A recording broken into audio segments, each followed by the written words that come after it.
বইপ্রেমীদের জন্য রয়েছে একটি সুখবর। সিলেটের চৌহাড্ডায় কেন্দ্রীয় শহীদ মিনার সংলগ্ন মাঠে বইমেলা হচ্ছে। মেলা চলবে 20 মে থেকে 31 মে পর্যন্ত। প্রতিদিন সকাল 11টা থেকে রাত 10টা পর্যন্ত লেখক তুর্জয় শাকিলের লেখা সব বই পাবেন এই বইমেলায়।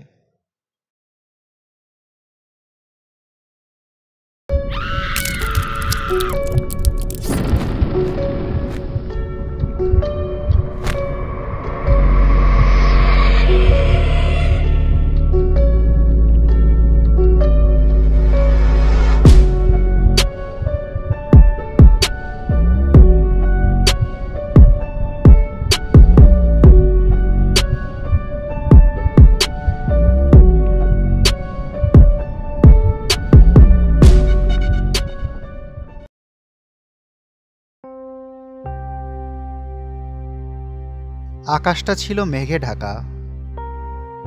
বিকেল হলেও যেন অন্ধকারে ডুবেছিল চারিদিক। সূর্যের আলো যেন বাধা পেয়েছে কোনো অদৃশ্য দেওয়ালে। বৃষ্টি পড়ার কোনো পূর্বাভাস ছিল না, কিন্তু বাতাসে ভেসে বেড়াচ্ছিল এক অদ্ভুত ভেজা মাটির গন্ধ।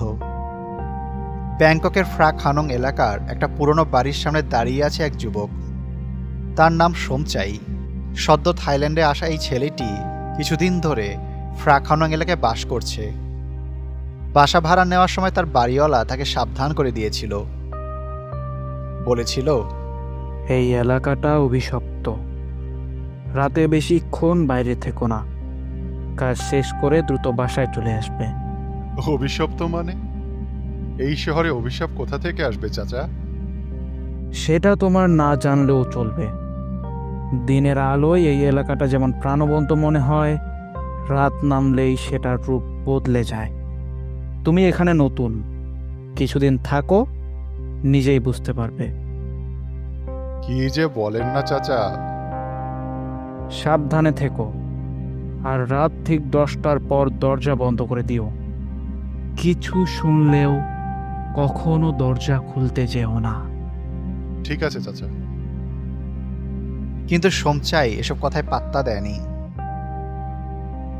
তার বন্ধু টমও তাকে মজা করে বলতো, এত সাহস দেখাস, একদিন কিন্তু মেইন্যাক এসে তোকে নিয়ে যাবে।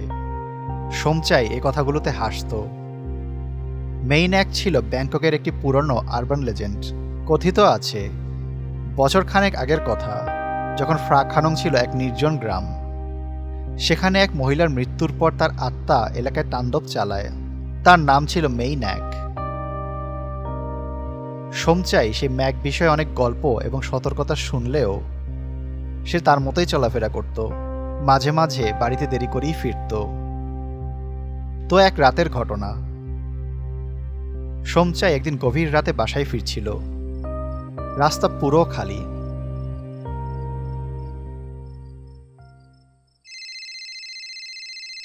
এমন সময় হঠাৎ তার মোবাইলটা বেজে উঠল। স্ক্রিনে অচেনা নাম্বার দেখে সে খানিকটা অবাক হলো। তারপর সে ফোনটা ধরল। হ্যালো। উল্টো দিক থেকে কোনো আওয়াজ নেই, শুধু এক অদ্ভুত শ্বাস প্রশ্বাসের শব্দ শোনা যাচ্ছিল। সোমচাই ঘাবড়ে গেল। সে আবার বলল, কে? হঠাৎ করেই ফোনের ওপাশ থেকে এক মেয়েলি কণ্ঠে ভেসে এলো একটি কথা, ফিরে এসো। ফিরে আসবো মানে? তুমি কে? কিন্তু অপর পাশ থেকে কোনো উত্তর আসলো না। ফোনটা আপনা থেকেই কেটে গেল। কিছুক্ষণ স্তব্ধ হয়ে দাঁড়িয়ে রইল সোমচাই। সে ভাবল হয়তো কেউ তার সাথে মজা করছে। সে তাড়াতাড়ি হেঁটে বাড়ির দিকে চলে গেল। পরের কয়েকদিন সবকিছুই স্বাভাবিক ছিল। আর তার কয়েকদিন পরে অল্প অল্প করে অদ্ভুত কিছু ঘটনা ঘটতে শুরু করলো তার সাথে। মাঝে মধ্যেই রাতে অদ্ভুত আওয়াজ শুনতে পেত সোমচাই। কখনো তার মনে হতো বাড়ির জানালায় কেউ খটখট করছে, কখনো দরজায় ধাক্কার শব্দ। কিছুক্ষণ পরপরই তার ঘুম ভেঙে যেত। ফিসফিসানির মতো একটা আওয়াজ শুনতে পেত সে। কিন্তু এই বাড়িতে তো সে ছাড়া আর কেউ নেই। আবার ঘুমের মধ্যে মাঝে মাঝে তার মনে হতো কেউ যেন ধীরে ধীরে তার ঘরে হাঁটছে। হাসির শব্দ শুনতে পেত সে। আর তার উপরে প্রতিদিন সে অচেনা নাম্বার থেকে কল আসতো।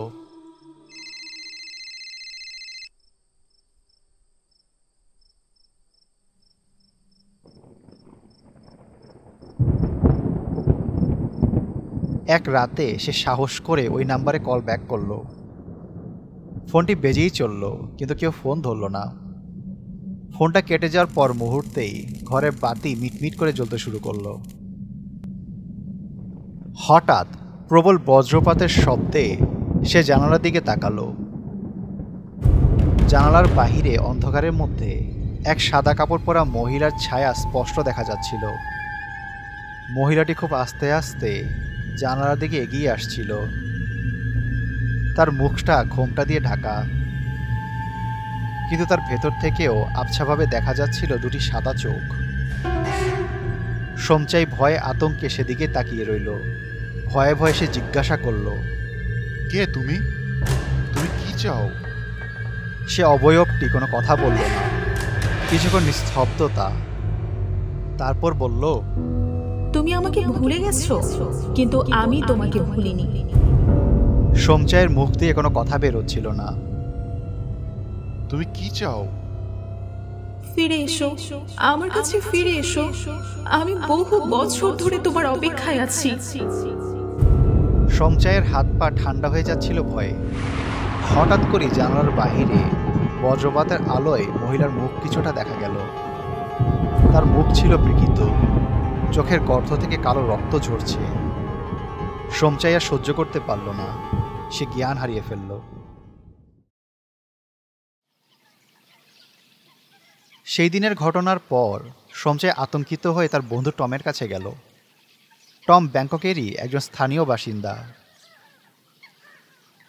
আর ফ্রা খানং এলাকার পুরনো ঘটনাগুলো সম্পর্কে সে ভালোই জানে। সঞ্চয় তার কাছে গিয়ে সব কথা খুলে বলল।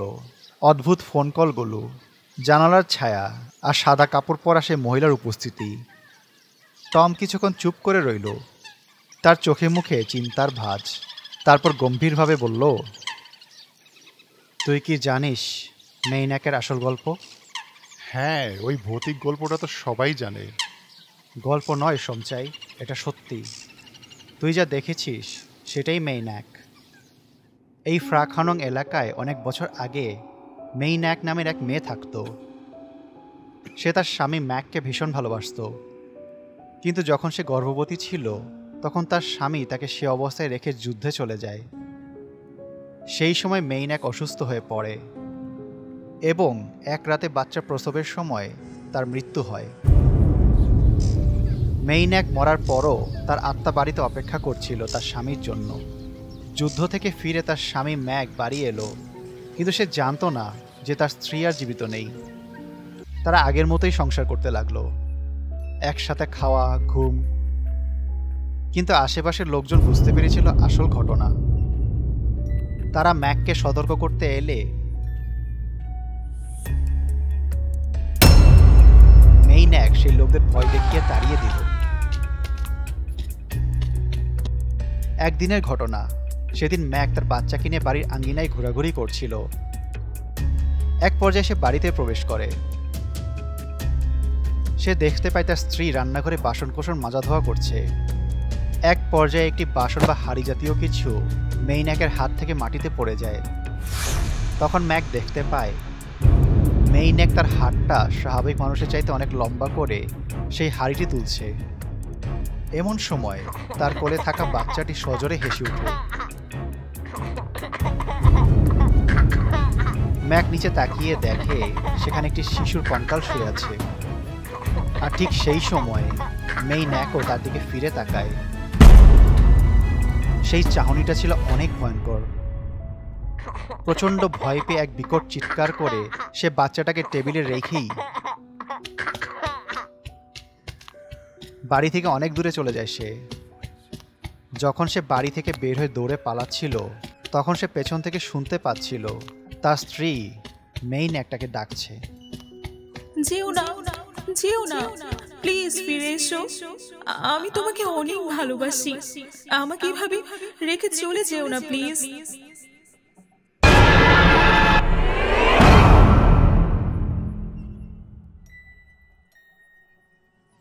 টম কিছুক্ষণ থেমে আবার বলল, আর তারপর থেকে প্রতি রাতে সে ঘুরে বেড়ায়। যাকেই দেখে তাকেই বলে ফিরে আসো, আমার কাছে ফিরে আসো, আমি যে তোমার অপেক্ষায় আছি। সোমচাই শিউরে উঠে বলল, সর্বনাশ! তাহলে কি আমি কি তার নজরে পড়ে গেছি? হ্যাঁ, তুই হয়তো তার নজরে পড়েছিস। মেইন্যাক এমন এক আত্মা যে তার স্বামীর ভালোবাসা ফিরে পাওয়ার জন্য যে কোনো কিছুই করতে পারে। কিন্তু আমি তো তাকে চিনি না, আমি তো কিছুই করিনি। কেন সে আমার পেছনে লাগলো? মেইন্যাকের আত্মা আজও তার স্বামীকে খুঁজে ফিরছে। কিন্তু আমি তো ম্যাক নই। তুই ঠিক ম্যাক না হলেও তোর মাঝে হয়তো এমন কিছু আছে যা মেইন্যাককে তার পুরনো স্মৃতির কথা মনে করিয়ে দেয়। হয়তো তোর চেহারা, তোর চলাফেরা, এমনকি তোর কণ্ঠস্বর, তোর কোনো একটা ব্যাপার তার মনে ম্যাকের স্মৃতিকে জাগিয়ে তুলেছে। তার মানে মেইন্যাক আমাকে ম্যাক মনে করছে? হ্যাঁ, আত্মারা এমনই হয়। তারা সময়ে বেড়াজালে বাধা থাকে না, আর তারা তাদের অনুভূতি বা স্মৃতিকে আমাদের মতো পরিষ্কারভাবে বুঝতে পারে না। তুই হয়তো এমন কেউ যাকে দেখে তার মনে হয়েছে ম্যাক ফিরে এসেছে। তাহলে তো আমার জন্য অনেক বড় বিপদ অপেক্ষা করছে রে। তুই আরেকটা জিনিস বুঝতে পারছিস না সোমচাই, মেইন্যাকের প্রেমটা শুধু প্রেম ছিল না, এইটা একটা আবেগিক পাগলামির মতো ছিল। তার মৃত্যু তাকে তার ভালোবাসা পাওয়ার জন্য আরও অন্ধ আর প্রতিশোধ পরায়ণ করে তুলেছে। তুই যদি পালানোর চেষ্টা করিস, সে তোকে ধরার জন্য যে কোনো কিছু করতে পারে। তাহলে এখন কি করব? কিভাবে তাকে আটকানো যায়? এমন আত্মাকে থামানো খুব সহজ নয়। লোকেরা বলে মেইন্যাকের আত্মা খুবই শক্তিশালী। তবে একবার এই এলাকায় এক বৌদ্ধ সন্ন্যাসী এসেছিলেন। তিনি মেইন্যাককে আটকে রাখতে পেরেছিলেন। তার আত্মাকে তিনি একটি বোতলে বন্দী করেছিলেন। সেই বোতলটি তিনি নদীতে ফেলে দিয়েছিলেন, যেন মেইন্যাকের আত্মা ফিরে না আসতে পারে, সে যাতে মুক্তি না পায়। কেউ কেউ বলে সে বোতল নাকি আজও নদীর তলায় রয়েছে। তবে আবার কেউ কেউ বলে সেটি নাকি খুলে গেছে, তাই মেইন্যাক আবার বেরিয়ে এসেছে। তাহলে কি আমরা সেই সন্ন্যাসীর মতো কিছু করতে পারবো না? একটা উপায় অবশ্য আছে, হয়তো ওটা কাজে দেবে। কি উপায়? তুই বাড়ি যা, আমি দেখছি ব্যাপারটা। তবে মনে রাখিস, তুই কিছুতেই মেইন্যাকের কোনো ফোন কল বা ইশারায় সাড়া দিবি না। যদি দিস, সেটা তার কাছে সম্মতির মতো হবে। আর আমি না আসা পর্যন্ত তুই বাড়ির দরজা খুলবি না। ঠিক আছে। সোমচাই তার বাড়িতে ফিরে এলো।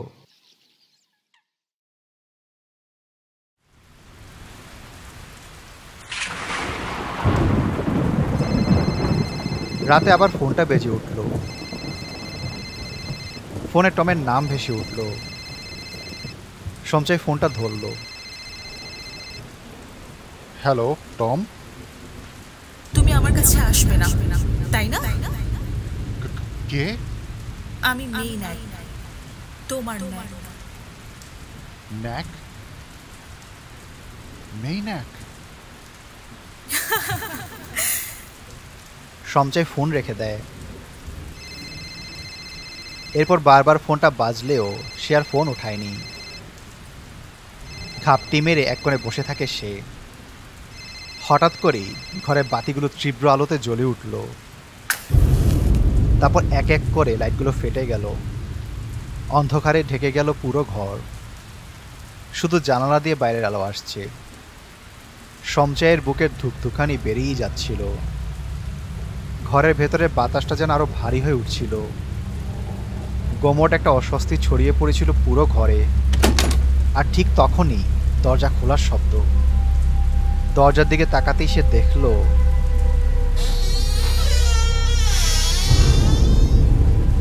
দরজাটা অদ্ভুতভাবে হালকা খুলে যাচ্ছে। কয়েক মুহূর্তের মধ্যেই সোমচাই দেখতে পেল সেই অমঙ্গলের অবয়ব, সাদা কাপড় পরা, ধীরে ধীরে ঘরে ঢুকছে। কিন্তু তার পা মাটিতে স্পর্শ করছিল না। মহিলাটি যেন ভেসে আসছিল নিঃশব্দে। মহিলাটি ভাসতে ভাসতে তার দিকে আসছিল। চোখ দুটো সোমচাইয়ের দিকে স্থির। তারপর সে রেগে রেগে বলল, তোমাকে কতবার বললাম আমার কাছে ফিরে আসতে, কিন্তু তুমি শুনলে না। এই নাও, আমি চলে এসেছি। আজ আমি তোমাকে আমার সাথে নিয়ে যাব।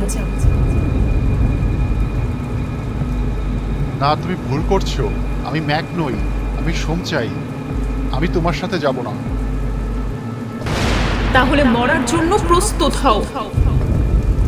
মেই ন্যাক সমচায়ের গলা চেপে ধরল, তাকে শূন্যে তুলে নিল। সমচায়ের দুনিয়াটা যেন অন্ধকার হয়ে আসতে লাগলো। সে অনুভব করতে লাগলো যেন তার শরীর থেকে প্রাণ বেরিয়ে যাচ্ছে। পুরো ঘরটা অন্ধকারে ঢেকে যাচ্ছিল। তার শ্বাস বন্ধ হয়ে আসছিল। সমচাই টের পাচ্ছিল তার শরীরের প্রাণশক্তি যেন নিঃশেষ হয়ে যাচ্ছে। সমচাই, দরজা খোল, আমি টম। সমচাই, নিশ্চয়ই কোনো সমস্যা হয়েছে। দরজা ভেঙে হুড়মুড়িয়ে ঘরে ঢুকে টম। তার হাতে ছাই জাতীয় কিছু। সে দৌড়ে ঘরে ঢুকল। মেইন্যাক, ওকে ছেড়ে দাও, নইলে আমি। মেইন্যাক সমচাইকে ছুঁড়ে ফেলে টমের গলা চেপে ধরে। টমের হাত থেকে সেই ছাই জাতীয় প্যাকেটটি পড়ে যায়। তুই আমায় থামাতে পারবি না। টম এক ঝাঁকুনি দিয়ে নিজেকে ছাড়িয়ে নিয়ে মাটি থেকে একটা টপ জাতীয় কিছু তুলে নিল সে। মেইন্যাকের মাথায় খুব জোরে আঘাত করে, কিন্তু তাতে কিছুই হয় না তার। মেইন্যাক তার দিকে অগ্নিদৃষ্টিতে তাকিয়ে থাকে। উপস। মেইন্যাক সজোরে টমকে ধাক্কা দেয়। জানালা ভেঙে বাইরে গিয়ে পড়ে টম।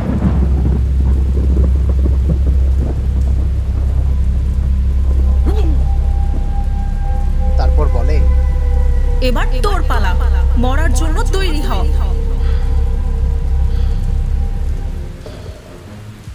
আজ কেউ মরবে না।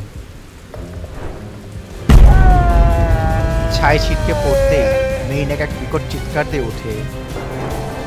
তার দেহ কাঁপতে শুরু করে, মুখ বিকৃত হয়ে যায়, তার দেহ ধোঁয়ার মতো বিলীন হয়ে যেতে থাকে। তারপরে চারপাশে ছড়িয়ে পড়ে এক অদ্ভুত নিস্তব্ধতা। সমচাই হাঁপাতে হাঁপাতে মেঝেতে বসে পড়ে। তারপরে উঠে ধীরে ধীরে বাইরে গিয়ে দেখে টম এখনো বেঁচে আছে। টম! সে ছুটে যায় টমের কাছে। সমচাই তাকে কাঁধে ভর করে দ্রুত হাসপাতালে নিয়ে যায়। টম ধীরে ধীরে সুস্থ হয়ে ওঠে। সমচাই বলে, তুই আমার জীবন বাঁচালি রে ভাই। খুব জোর বেঁচে গেছি। কিন্তু তুই না বললি মেইন্যাকের আত্মা সহজে কারো পিছু ছাড়ে না? তাহলে কিভাবে কি হলো? আর ওই ছাই দিয়েই বা কিভাবে তাকে আটকানো গেল? এই ছাইটি সাধারণ কোনো ছাই নয়। এটা থাইল্যান্ডের এক পুরনো মঠ থেকে এনেছি। এটি বৌদ্ধ সন্ন্যাসীরা অভিশপ্ত আত্মাদের বন্দী করতে ব্যবহার করতেন। আমার মনে হলো এটি কাজে দিতে পারে, তাই আমি দ্রুত এটি সংগ্রহ করার কাজে লেগে যাই। তবে বন্ধু, এটা কোনো স্থায়ী সমাধান নয়। তুই যত দ্রুত পারিস এখান থেকে চলে যা।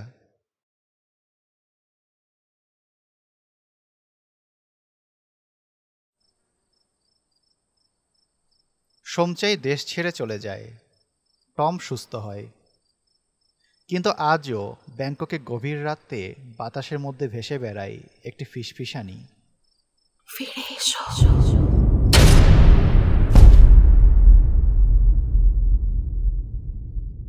ভালোবাসা কখনো হারিয়ে যায় না, সে ফিরে আসে অন্য রূপে। বর্তমানে ব্যাংককের ওয়াত মাহবুদ মন্দিরে মেইন্যাকের একটি ভাস্কর্য রয়েছে, যেখানে দর্শনার্থীরা মেইন্যাকের বাচ্চার জন্য খেলনা আর মেইন্যাকের জন্য দামি পোশাক উপহার হিসেবে দিয়ে যায়।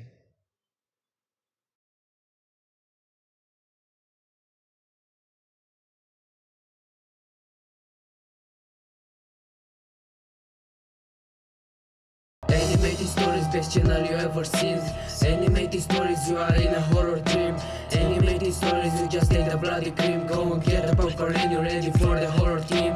Animated stories, best channel you ever seen. Animated stories, you are in a horror dream. Animated stories, you just take the bloody cream. Go and get the popcorn.